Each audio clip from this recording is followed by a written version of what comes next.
వామ్మో వామ్మో గీ జువైన లోమ్లా గింత కథ నడుతుందా అవులా పాపం పిల్లలు బయటకు వచ్చి చెప్పేదాకా తెలియకపోయా కదా ఎంత ఘోరం జరగబట్టే లేదు లేదు అస్సలు ఈ జువైన లోమ్లా ఏం జరుగుతుందో మొత్తం బయట పెట్టాల్సిందే అసలు ఈ జువైన లోమ్ అంటే ఏంటిది ఈ ఘోరం ఏం జరిగింది ఏం చెప్తున్నానో ఏం అర్థమైతలేదు కదా ఈ ముచ్చట అర్థం కావాలంటే ఈ వీడియో మొత్తం చూడాల్సిందే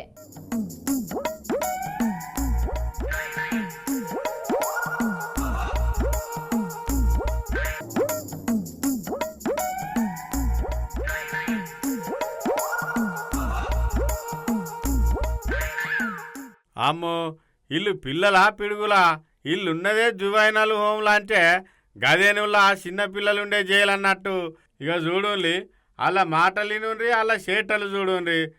హెల్పర్ అనే ఒక ఆవిడ పిల్లలందరినీ ట్రాప్ చేసి ప్రపంచం మొత్తం అంతా మాయ చేసి పిల్లల్ని మోసం చేసి అది వెళ్ళిపోయింది. అదంతా నిజం. మొన్న నేను అడిగితే నేను ఎవ్వరు అంది. సరే వీళ్ళేదో మాట్లాడేసి తమ్మని పంపిస్తే ఆ వీకుమారికి ఆవిడతో పాటు ముగ్గురు వెళ్ళారండి. ముగ్గురు వెళ్తే ఆ ముగ్గురు తీసుకెళ్తారేమో అని నేను వదిలేసా వచ్చిందేమో అని. ముగ్గురిని బేలా చేసి కొన్ని వెనక పంపి వీకుమారి ముందు దాకా ఇక్కడ స్కూల్ మీద వచ్చింది. లోపలికి వాడిని పంపలేదు కానీ ఇంత రచ్చ చేసినందుకు మా అమ్మ అక్కడ విజయవాడలో ఉన్న మా అమ్మని రప్పించేసి గోల చేసేది. నన్ను ఇంటికి పంపమంటే ఎందుకు పంపరు అసలు? అసలు నీకెందుకు నేను ఉంటే నన్ను ఇంటికి ఎందుకు నువ్వు పంపట్లేదు? ఎవడెవడు మొత్తం ఇవన్నీ చేశాడు నాకు ఆర్డర్ ఇస్తే నా కేసు నేను కొట్టేసుకుంటాను. సుప్రీంకోర్టు కాదు హైకోర్టు కాదు ఎక్కడికి వచ్చైనా నేను జడ్జిమెంట్ ఇస్తాను. వీళ్ళకు పోలీసు వాళ్ళు అన్యాయం చేస్తానట మత్తు మందులు ఇచ్చి కొడతానులని అనవసరంగా వాళ్ళ కుటుంబ సభ్యులను ఆమెను ఫోక్సో కేసులో ఇరికిచ్చి గీ తీర్లో ఇబ్బంది పెడతాను పోలీసు వాళ్ళు అని ఇక గిట్లా తిడతాను అన్నట్టు బుజ్జి.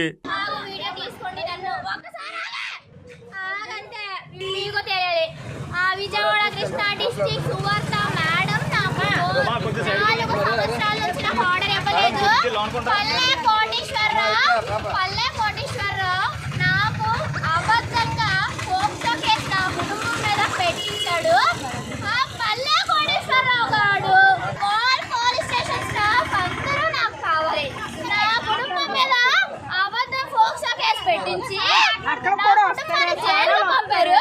నన్ను సెంటర్ జైల్లో వేశారు. ఇప్పుడు చూస్తాను నేను నేను 10 తలలు నరికి నేను చచ్చిపోయి నీ పేరు రాస్తా. అప్పుడు గజా మొనుకుంటా నువ్వు ఆర్డర్ ఇస్తావు. చూడాలందరూ చూడాలంటే నాది నా పేరు నాది నా ఊరు విజయవాడ. పోలీసార్లు ఆ కేసేందో ఆ ముచ్చటేందో మీకే ఎరక గాని చిన్నపిల్లలు తెలిసో తెలియకో ఏమన్నా తప్పు చేస్తే పెద్ద మనసు చేసుకొని చిన్నపిల్లలకు నచ్చ చెప్పి వాళ్ళ మనసు మార్చుకునే విధంగా ప్రయత్నం చేయాలి కానీ గిట్ల పిల్లలను ఇబ్బంది పెట్టి వాళ్ళని అరో అనిపించుకోకుండా సారు. నాకు న్యాయం కావాలి సార్. వీళ్ళు ఎవరు న్యాయం చేయరు. లోపలికి వెళ్ళిపోతే దుప్పట్లు మూసేసి మమ్మల్ని కొట్టడం తప్ప ఇంటికి పంపమంటే పంపట్లేదు. మమ్మల్ని ఎక్కడ ఉంచేసి ఏం చేస్తారు? మా తల్లిదండ్రులు సిడబ్ల్యూసీకి కోర్టుకి వెళ్ళి పిల్లల్ని పంపండి అంటే ఇప్పుడు మా అమ్మ ఎక్కడ ఉంది? ఇప్పుడు ఆర్డర్ నాకు ఇచ్చి మా అమ్మకి పంపమని అప్పుడు దాకా నేను లోపలికి వెళ్ళాం మిమ్మల్ని నేను పంపాను. అంతే. అదే నా బాధ వచ్చి నన్ను ఇంటికి పంపి హైకోర్టు నాకు ఆర్డర్ ఇవ్వలేదు. వాళ్ళంటే మా పేరెంట్స్ లక్షలు డబ్బు కట్టినా కానీ నాకు హైకోర్టు న్యాయం చేయలేదు. వాళ్ళు అన్నారు హాలిడేస్కి ఎవరైనా చనిపోతే పంపిస్తాను. అధికం చేయలేను. నాకు ఇప్పుడు ఇంటికి వెళ్ళాలని నన్ను పంపిస్తే నేను ఇంటికి వెళ్ళిపోతా. ఆ కుమారిని ఇలా చేస్తుంది మమ్మల్ని. మాకెవరు మాకు న్యాయం చేయలేదు. మనీ ఫోన్ అన్ని తీసుకొని వెళ్తాడు.